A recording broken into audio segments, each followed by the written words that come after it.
জিন্দাবাদ মাশাআল্লাহ। আসুন আগে বাড়ি, রাত্র শেষ। রাত্র যত বেশি হয় বান্দার সাথে মাওলার সম্পর্ক তত বেশি হয়। আল্লাহ এখন খালি কাছে কাছে আসতেছে, টের পাবেন কি যে মজার সময় সামনে আসতেছে। এবার বলতেছেন, হাই হাই সাপ, তুমি এই দুঃখে বসে আছো। হুজুর, আমি আবু বকর দংশন করার কারণ হলো, যখন শত্রুরা আসছিল আবু বকর আমাকে পাওটা দিয়ে বন্ধ করে রাখছে। আমি একবার ধাক্কা দিছি, পাও সরায় না হুজুর। দুইবার ধাক্কা দিছি, পাও সরায় না। তিনবার ধাক্কা দিছি, পাও সরায় না। কয়েকবার ধাক্কা দিছি, পাও সরায় না। অবশেষে আমি একবার দংশন করছি। আবু বকর বলেন, একবার দংশন করছে আমি টের পাইছি, কিন্তু আবু বকর বলেন আমার জীবন যাইতারে রাসূলের ঘুম ভাঙতে পারি না। দ্বিতীয়বার দংশন, আবু বকর তখনও পাও সরায় না। তৃতীয়বার দংশনের পরে বেহুশ হয়ে পড়ে গেছে। হুজুর মাফ করে দিয়েন, আমার আশা ছিল আপনি নবীরে দেখার জন্য। রাসূল বলেন, তাহলে আচ্ছা ঠিক আছে, নবীজি একটু লালা মুবারক দংশন জায়গাটার মধ্যে লাগাইলে সমস্ত বিষ পানি হয়ে আবু বকর সুস্থ হয়ে গেছে। এখানে ওয়াজ আছে 2 ঘন্টা, যাই না ওদিকে। এবার সঙ্গে করে নিয়ে যাইতেছেন, চলো চলো চলো। যাইতে যাইতে যাইতে যাইতে যাইতে 2-3 দিন হয়ে গেছে, পেটের খিদা, খাওয়ানোর ব্যবস্থা নাই। আবু বকর বলেন, ইয়া রাসূলুল্লাহ, আমি আর হাঁটতে পারি না, পেটের খিদায় হাঁটতে পারি না। রাসূল বলেন, দেখো না কোনো বাড়ি ঘর আছে কিনা। মক্কা থেকে মদিনায় যাওয়ার পথে খালি বলতাম, নবীজি এই পথে, এখন তো কিছু রাস্তাঘাট হয়েছে, তখন তো রাস্তাঘাটও ছিল না, এই পথে আবু বকরকে নিয়ে নবী কেমনে গেল হাইটা। গেলে দেখবেন চোখের মধ্যে ভাসবে এই নিদর্শনটা। পেটে খিদা সহ্য করতে পারি না। রাসূল বলেন, দেখো কোনো বাড়িঘর আছে কিনা। বাড়িঘর না থাকলে খাইবা কোত্থেকে? কোনো বাড়িঘর তো খালি মরুভূমি, খালি মরুভূমি, বাড়িঘর নাই। রাসূল বলেন, এদিকে আয়। নবীজি এই ডাইন হাত মোবারক আবু বকরের মুখের মধ্যে এইভাবে এইভাবে এইভাবে একটু মট দিলে, এই আবু বকর এখন দেখো তো কিছু দেখা যায় কিনা। আবু বকর বলেন, নবীজির হাত মুবারক আমার চোখে লাগানোর পরে, হাত সরানোর পরে চোখ খুইলা দেখি সামনে একটা বাড়ি দেখা যায়। সুবহানাল্লাহ, আসতে গেলেন। ওগো নবীজি, তোমারই প্রেম দরিয়ায় সাঁতার দিয়েছি। বলুন, ওগো নবীজি, তোমারই প্রেম দরিয়ায় তোমারি প্রেমেতে পাগল খুদে মাওলাজি, তোমারি প্রেমেতে পাগল খুদে মাওলাজি, তোমারি প্রেম দরিয়ায় সাঁতার দিয়েছি। ওগো নবীজি, তোমারি প্রেম দরিয়ায় হাতে নাই মোর টাকা করি, ফুলসিরাতে কি যে করি। কন্যা, হাতে নাই মোর টাকা, ফুলসিরাতে কি যে করি। তোমার প্রেমের মালা মোরা গলায় পরেছি, তোমার প্রেমের মালা মোরা গলায় পরেছি, তোমারই প্রেম দরিয়ায় সাঁতার দিয়েছি। ওগো নবীজি, তোমারই প্রেম দরিয়ায়, তোমার প্রেমের তরি বাইয়া সাত আসমান পারি দিয়া, তোমার প্রেমের তরি বাইয়া সাত আসমান পারি দিয়া, প্রেমের খেলা খেলে বেলাল আমরা শুনেছি, প্রেমের খেলা খেলে বেলাল আমরা শুনেছি, তোমারই প্রেম দরিয়ায় সাঁতার দিয়েছি। ওগো নবীজি, তোমারই প্রেম দরিয়ায়। আসুন না, নবীর প্রেম দরিয়ায় সাঁতার দেই। বলতেছেন আবু বকর, ইয়া রাসূলুল্লাহ, ওই তো সামনে একটা বাড়ি দেখা যায়। আল্লাহু আকবার কন্যা। এতক্ষণ কি বাড়ি ছিল? এখন নবীজি বরকতের হাত চোখে লাগাইলে চোখের পাওয়ারে কি কয়? বাড়ি। আবু বকর কই, কি আশ্চর্য, এতক্ষণ দেখি নাই, ওহন দেখলাম। আল্লাহ কই, এই নবীর নামই রাখছি রাহমাতাল লিল আলামিন। এই তো আইতাছি আলোচনা। না যাইবেন গা? বাড়ি যাইবেন গা? থাকবেন? আচ্ছা, আল্লাহ তোমার নবীর পক্ষে হারা থাকবো। আচ্ছা, তো দেখো বাড়িতে কে আছে।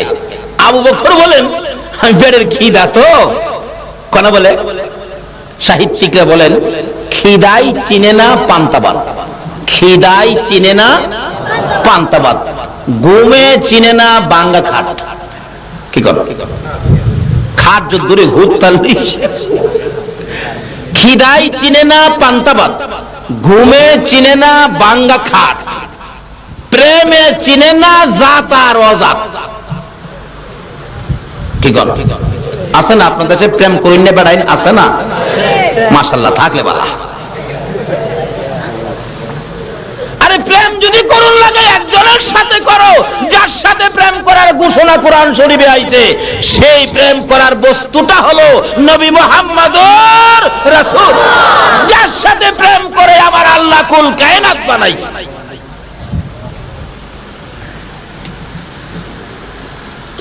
যাও না আবু বকর, দেখো না একটা দৌড় দিছে। আবু বকর বলেন আমি দৌড় দিয়া বাড়ির পাশে গেটের মধ্যে নাম লেখা আছে, এই গেটের নাম দেখা বুঝা ফেলাইছি এই বাড়ির মালিক ইহুদি, বাড়ির মালিক ইহুদি। ইহুদি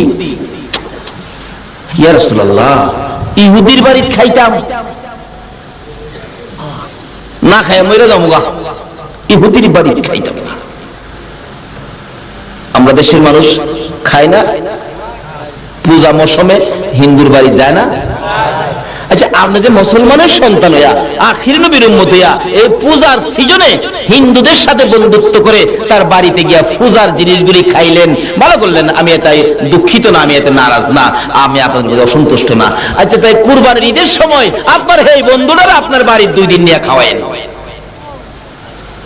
আচ্ছা কোন বন্ধু হিন্দু ভদ্রলোক কুরবানির ঈদে যাইব আপনার বাড়ি? তো লজ্জা করে না? আপনি যান কিভাবে? আপনি যান কিভাবে মুসলমান হইয়া আখির নবীর উম্মত হইয়া? আপনি কিভাবে নবীর শাফায়াত পাবেন? কিভাবে নবীর শাফায়াতের আশা করেন? তারা হিন্দু ধর্মের লোক, তারা তো কুরবানি ঈদের সময় একটা হিন্দু ভদ্রলোক আপনার মুসলমান বন্ধুর বাড়িতে যাবে না, কিন্তু আপনি যান কোন শরমে? লজ্জা করে না? জবাব দেবেন কিভাবে নবীর সামনে?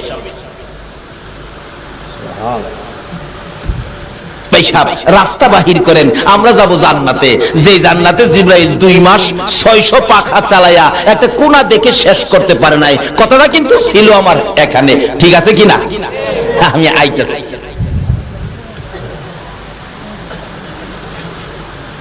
হুজুর এটা ইহুদি বাড়ি, গেটে নাম লেখা ইহুদির বাড়ির খাওয়ার আমি আবু বকর খাইতে। তাহলে যে আবু বকর বেহেশতের দরজায় ডাক না দিলে, যে আবু বকর বেহেশতে পাও না দিলে, কোন নবী রাসূলের উম্মত বেহেশতে পাও দেওয়ার অধিকার পাবে না। এত বড় মর্যাদা যে নবীর ভালোবাসায় পেয়েছে, আবু বকর কি করে দেখেন। ইয়া রাসূলুল্লাহ গেছিলাম, দেখছি। কি দেখছো? এটা ইহুদির বাড়ি, গেটে নাম লেখা আছে ইহুদি। এই বাড়ির খাওন হুজুর আমি খাইতাম না, চলেন জায়গা আমরা না খাই থাকো, চলেন জায়গা। আচ্ছা আবু বকর বাড়িটা ইহুদি, বাড়িতে কি আছে দেখো না। নবীর নামটা জানি কোরআন শরীফে আমার আল্লাহ কি রাখছে? রাহমাতাল লিল আলামিন। আচ্ছা এই নামে আর কোন নবী রাসূল আছে? এই নবীর কিছু খেলা দেখান লাগতো না? রাসূল বলেন আবু বকর দেখো না কি আছে, দেখো যাও গিয়ে মেরে খাড়িয়ে দেখে। ও আচ্ছা হুজুর দেখছি কি আছে। বাড়ির মধ্যে একটা মহিলা আছে, আর দেখলাম যে এই মহিলাটা খাটের মধ্যে বসা, এই খাটের নিচে একটা বকরির বাচ্চা, ছাগলের বাচ্চা। তাহলে আবু বকর এই মহিলাটাকে কও ছাগলের বাচ্চাটা একটু দিত, আমরা দুধ খাইয়ে দেই। কিতাবে আসছে যে বাচ্চাটার দুধ খাওয়ার কথা রাসূল বলছে, বাচ্চাটা এখনো নিজেই দুধ খায়। বাচ্চা এখন দুধ নিজেই দুধ খায়, একবারে পিচ্ছি আর কি।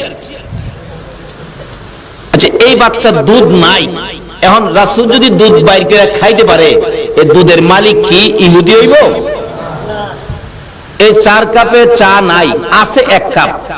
আমি যদি এটা ঠিক রাখা 50 কাপ চা বাইর করে খাই, আপনাদের কোনো আপত্তি আছে? আচ্ছা এটা কি চাউলা রইব? তোরটা বড় ঠিক আছে, এখন আমি 50 কাপ বাইর করে খাইলাম, তাহলে তো এই চা এই কাপের মালিক না, এটা তো ঠিকই আছে। রাসূল কয় বকরি দুধ নাই, আমি দুধ বাইর করে খামু, এটা তো এই মালিক সে হবে না, ইহুদি হবে না। তুমি যাও। ডাকছে মা, মা মা কে রে? মারা হে, কি ব্যাপার? মা আপনার বকরি ছাগলের বাচ্চাটা দিবেন, আমরা একটু দুধ খাইয়ে দেই। মহিলা হাসে আর কয়, এমন পাগল তোর জীবনে দেখি নাই। আরে এটাই তো দুধ, এখনো ঠিক মতো খাওয়া শিখে নাই, এটার মধ্যে কত দুধ। আরে মা দুধটা খাবো আমরা, পেটে খিদা, দেন না আপনার বাচ্চাটা, ছাগলের বাচ্চাটা। মহিলা কয়, তোমার নাম কি? এই পাগল, তোমার নাম কি? আমার নাম তো আবু বকর। ও আচ্ছা, কই নিবা? আবার নিলে যাও গা? না না, আবার ফেরত দিলাম, খালি দুধটা খাইয়ে দেন। বেডি কয়, এই বাচ্চা নিজে দুধ খায়, এতে বলে দুধ খাইবো? আচ্ছা আজকা খেলাটা দেহুম। আসলে সকল খেলাই তো খেলবে আখেরি নবীর উম্মতেরা। জোরে জোরে কন্যা সুবহান। কারণ কি? আকাশ জমিন হইল সৃজন নবীর কারণে। কন্যা, আকাশ জমিন হইল সৃজন নবীর কারণে, সেই জমিনে খেলে আল্লাহর ওলিগণে। হায়রে সেই জমিনে খেলে আল্লাহর ওলিগণে। নবীর উম্মতেরাই তো খেলবো, জমিনটা সৃষ্টি তো আমরা নবীর উসিলায়। দেখি আজকাল কি হয়। বাচ্চাটা খাড়ের নিচ থেকে বাহির করে মহিলা নিজেই কুলো করে আবু বকরের কুলে উঠাইলো ছাগলের বাচ্চা। আবু বকর কুলে গিয়ে নিয়ে যাইতেছে নবীজির সামনে। নবীজির সামনে নিলে ছাগলের বাচ্চা খালি নবীর দিকে চায়। ছাগলের বাচ্চা নবীরে চিনিনি? খালি চিনি না, খালি আমরা। হুজুর, রাসূল বলেন দাঁড় করাও। ঠিক মতো দাঁড়াইতেও শিখে নাই, বাচ্চা ছোট তো। দাঁড়ায়, নবীর ভাই চাই দিছে। যতই হোক ছোট, ছাগলের বাচ্চা নবীরে চিনিনি। এই বাচ্চা কুলে গিয়ে আবু বকর সামনে হাজির করছে। রাসূলুল্লাহ, এর বাচ্চা এটা নিজেই দুধ খায়, হুজুর আমরা রেখে দুধ দিতে পারবো? রাসূল কই, তুমি চিন্তা করো না, দাঁড়াও। বাচ্চাটা নিচে খাড়া কেডা, নবীজি হাত বাড়াইছে। আল্লাহ, আমার আবু বকরের পেটে খিদা, তো বকরির বাচ্চা লইছি ইহুদির বাড়িতে। বাচ্চা ইহুদির, দুধ তো আর ইহুদির না। তুমি এই বাচ্চাটার মধ্যে দুধের ব্যবস্থা করে দাও। আচ্ছা, আমার নবী হাত বাড়ালে আল্লাহ কবুল করেনি? এই নবী 63 বছর জিন্দেগি আমরা লেগে কাঁদছে, এখনো মদিনায় শুয়া শুয়া আমরা লেগে। শুধু দুনিয়ায় নয়, মদিনায় নয়, হাসরের জমিন যেদিন কায়েম হবে গো, আমার নবী ফুলসিরাতের কিনারে যাইয়া কাঁদবে। কেন? এই ফুলটাতে কাটতে কেটে উম্মতগুলি জাহান্নামে পড়ে যাবে। ফুলের পাশে দাঁড়াইয়া দাঁড়াইয়া আমার নবী কাঁদবে। আমার আল্লাহ বলবেন, জিবরাইল, মিকাইল, ইসরাফিল, আজরাইল, দেখো না আমার বন্ধু কোথায়? আমার বন্ধু না আসা পর্যন্ত বিচারের কাজ শুরু হবে না। হাসরের জমিনে যাইয়া দেখবেন আমার আল্লাহ আহকামুল হাকিম হইয়া বিচার করার জন্য এমন একটা সুন্দর আসনে বসবেন, কিন্তু এই আসনের পাশে আর কেউ যাওয়ার অধিকার নাই। কিন্তু আমার আল্লাহর বাম পাশে আরেকটা আসন ফিট করা থাকবে। দেখবে আসনটা খালি। সকল নবী রাসূল বলবেন, খোদা গো, আপনার পাশের আসন কার জন্য বসাইছেন? কিন্তু আসন যার জন্য বসাইছেন এই মহামান্য ব্যক্তিটা কোথায়? আমার আল্লাহ বলবেন, আমি তো সেই ব্যক্তির অপেক্ষায় আমিও বসে আছি।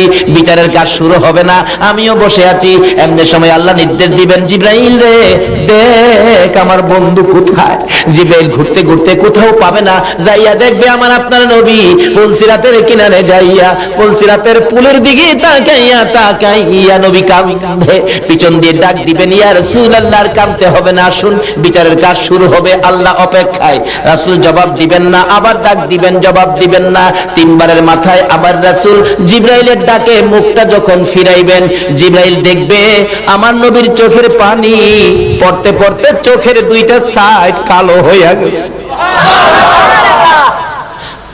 তারপরে দেখবে আমার নবীর দুই পাশে কাদা মাটি লাইগা রইছে। জিবরাইল ডাক দিবেন, ইয়া রাসূলুল্লাহ,